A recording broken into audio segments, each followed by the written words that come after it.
The Rusty Rat, harrowing salmon fly tying. I actually just started this a second ago. This is tape 2. I broke my thread, so let me come back to it right here. We have a looped eye. A looped eye is on salmon wire, it's a eye that bends back around and doesn't finish as cleanly as it would on trout or saltwater wire. And normally speaking, we would begin the fly by tying on a base layer of either white or perhaps light Cahill thread, but in the case of this particular pattern, the body's going to be orange, so using orange thread is not a big deal.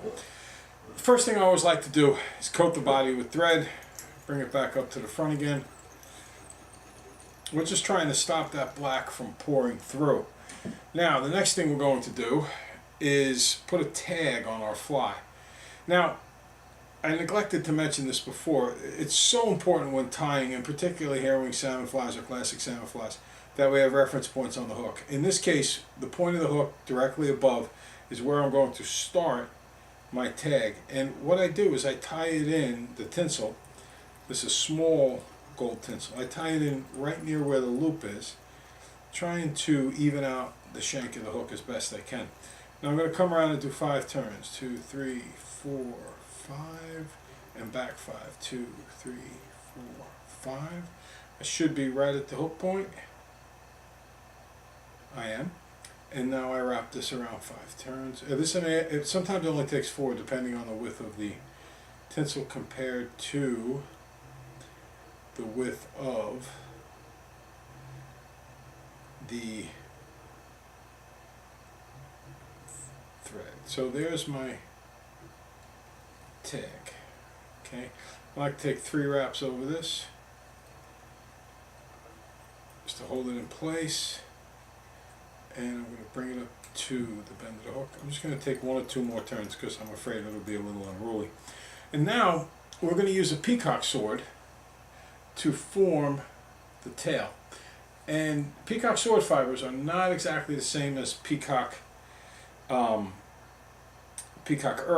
Peacock sword fibers have a natural bend to them that you can see right here, and I'm going to use that to form symmetry with the tail. So I grab a cluster, trim them off. I want to fold them so that they go around each other. Look what that does. See how it creates that nice little up arch, and then I can put that right opposite, so I get a, almost, if you will, symmetry with the hook and the hook point there. A little horizontal line symmetry. You'll have to forgive me, I just retired from teaching math, and that was one of the topics in transformation geometry that we would cover. Okay, now lock these babies in. I don't do every single turn because they're going to be covered up soon enough. Alright. And there we go, back again. Beautiful. Now, the next step of the way is to prepare ourselves for our rib, and our rib is going to be medium oval gold tinsel. So I get out my oval gold, and I'm going to tie this in on the bottom of the hook shank. Again, I'm not going to do every single spot until I get to the end here. I'll leave no gaps. And I'm going to take this and just put it away there. And in my mind, I'm dividing this region into 2. The front half is going to be peacock earl. The back half is going to be this orange, salmony orange floss. There we go. That looks like about the halfway point. And now I get out some floss. And I'm going to use 3 strands for tying this particular fly. If I was going to go any bigger, this is a pretty big hook. I think this is a 4 for teaching purposes. But if I was going to go bigger, I would go with 4 strands. And if I was going to go small, like an 8 or an 8, I'd probably go 3 strands, and a 10, I would probably go 2 strands. So here are my 3 strands I'm working with. One more twist of this one here.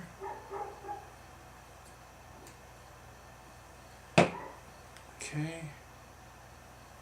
Again, I'm going to tie them in on the bottom. It's kind of traditional with salmon wire not to put them in on the top. And then I'm going to go forward. I'm not going to go backwards. In salmon tying, you constantly go forward then back. That way you can cover up any possible holidays you might leave out there. Okay. So the floss was coming apart a little bit there, so I made sure I caught it underneath the new wraps. And you'll notice I'm trying to get a little bit of a taper here. So now I'm making them a little tighter with my turns to build it up just a little bit. Keep on working on it. That's a little too close. Alright.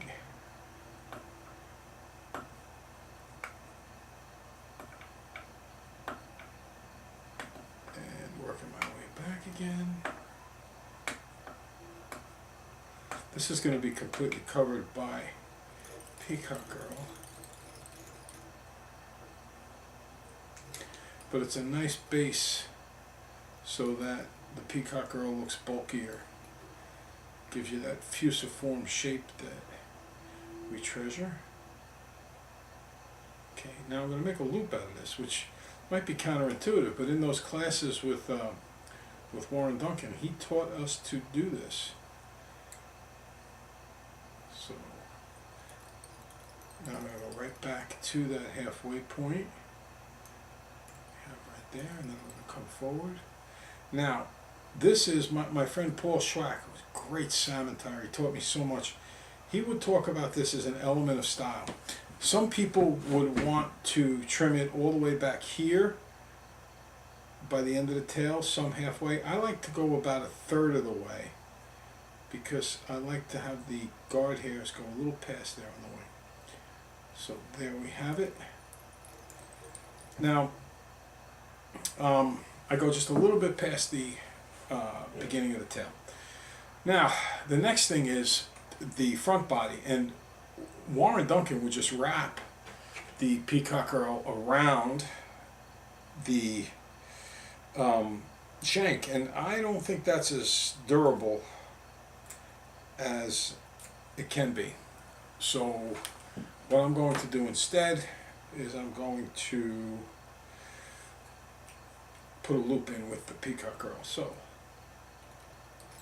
there's the Peacock Girl secured.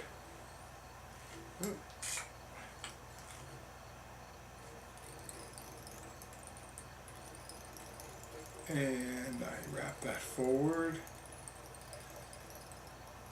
equal in size to the previous. You want to leave plenty of room on the head here, also because we're going to riffle hitch this fly when I go back to Labrador, which I will do. And a little extra room in the head for a riffle hitch is a very, very, very good thing. Okay. So now I have the Peacock Girl wrapped in the dubbing loop. Nice fat body. I used 6 fibers for what it's worth. You could use a little more, a little less. You just want this effect where it looks a little more full. One more time around, and you'll notice that this area in the front, the Peacock Girl half of the body, is just about perfectly equal to the orange floss half of the body. I leave a little extra on there to help secure it down. Okay, now an important part of the fly. We are going to wrap this tinsel around. It needs to be, in the school of salmon tying, 5 times. Fish don't care, but we salmon tyers can care, get a little bit OCD about such things. So we have 1 turn, 2 turns. This 3rd turn goes right smack in the middle where the orange meets the Peacock Girl. 4th turn turn in the middle here. And then the 5th turn. There we go. And I like to put the 2 turns in front, even a 3rd sometimes, because when you do that, this rib is not going to slip. It becomes locked in, which, you know, making durable flies is a very important part of making a fly. Alright, so I have my symmetry opposite with the tail. I have my veil, if you will, right here. I have equal size with the peacock girl and the orange floss, and my body is now done. Excuse me, I need a little drink there. Okay, so next step is to put in the wing. And when I put this wing in, I'm going to use gray fox. Here's my gray fox skin. And I've got this is a pretty big fly. This is size 4, so I'm going to look for some pretty big guard hairs. Alright.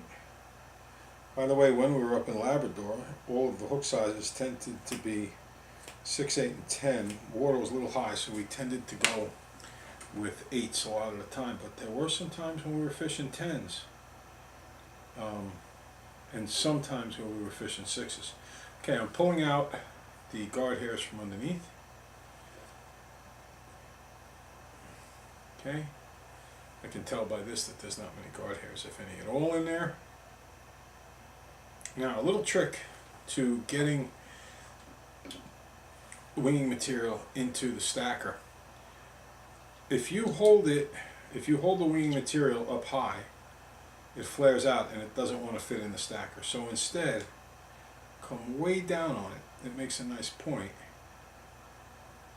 And then you should be able to fit all or just about all of it into the stacker.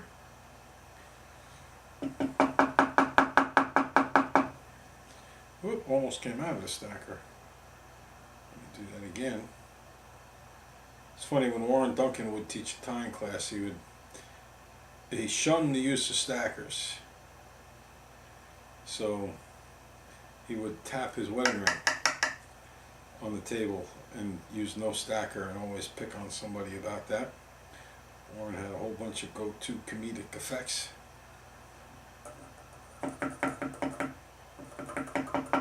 Okay, you can see the tips pretty much aligned right there. And now I like to go to the halfway point of the tail. That's my mark. That doesn't mean it's the only mark in any way, shape, or form. Paul Schwack used to call this elements of style. And I believe that's a good term, because some like a little longer wing, and some like a little shorter wing. Anything that you like is good. Now, I'm going to go loose here and loose here. The ones back against the body I do a little looser than the ones in front of it. Now I start to crank down. And though it's not in any salmon tying book anywhere, I like to put a little tiny bit of crazy glue. That just helps lock everything in as it sets.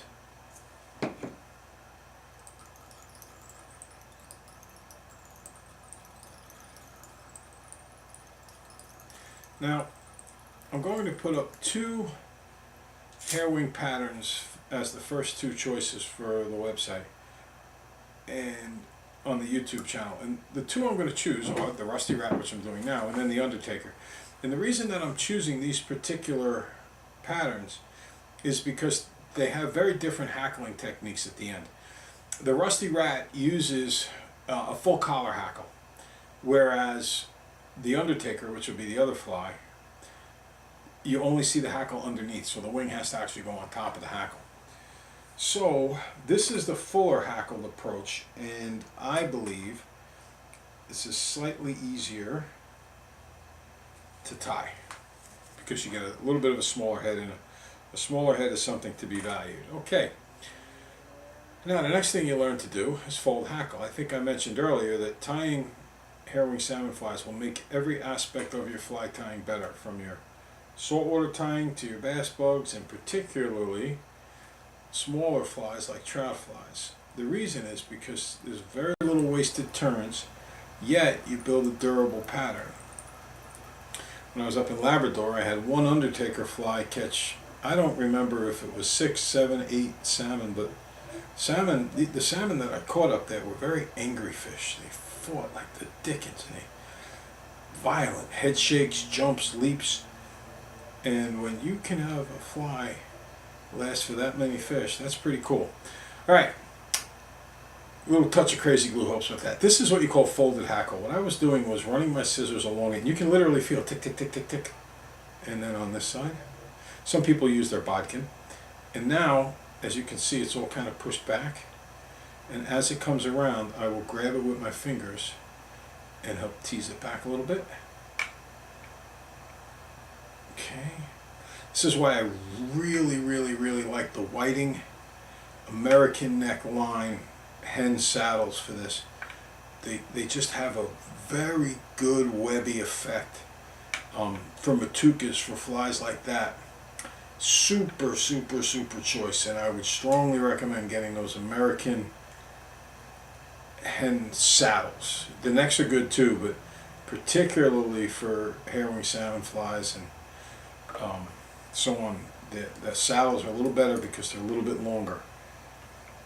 Okay, now I like to trim this, and I don't like to trim it flush. You may want to trim it flush, but I'm trying to hold this up here so you can see. I'm going to trim it a little bit further along. So I have a little nub there to lock in on. Oh, that was going around my bobbin, not around the hook shank. Okay, so here you can see the hackle. This is what you call a full collar hackle, completely wound around it, and then all I have to do to finish off the fly is tie a small head. Now, you might be asking yourself, why do I have this little bit of gap space at the head of the fly? And there's actually an excellent reason for that. The reason I have it there is because this fly will be, it's intended to be used anyway, up in the Labrador region when I go back next summer. And when you fish up there, they love to do a thing called the riffle hitch. And the riffle hitch basically takes a mono leader and ties it around the fly to kick it at an angle, and the mono loops will go right here. So it's a win-win all the way around. All right, last step. You'll notice I'm wearing a Solaris shirt, and the reason is because when it comes to salmon flies, many years ago, you used to have to take lacquer and coat it once, let it hang and dry, coat it again, let it hang and dry. 3, 4, 5, 6, who knows, a dozen times people would put this on. This material here, Solaris Bone Dry, it cures in, it says on the label, under 10 seconds. I probably do it a little bit longer just to make sure it comes out okay. And the one thing about the product is that it tends, not all the time, but as a whole, it tends to get the brush a little gunked up. So what I do is I just come in here with my bodkin and I take some of the bone dry off the brush, put it on here, and this will last. It's incredibly durable. I didn't have a single fly through 7 days of fishing have any issues with the head. Okay, and then this is the UV cure that we use for it, and then I reverse directions, go back on it again,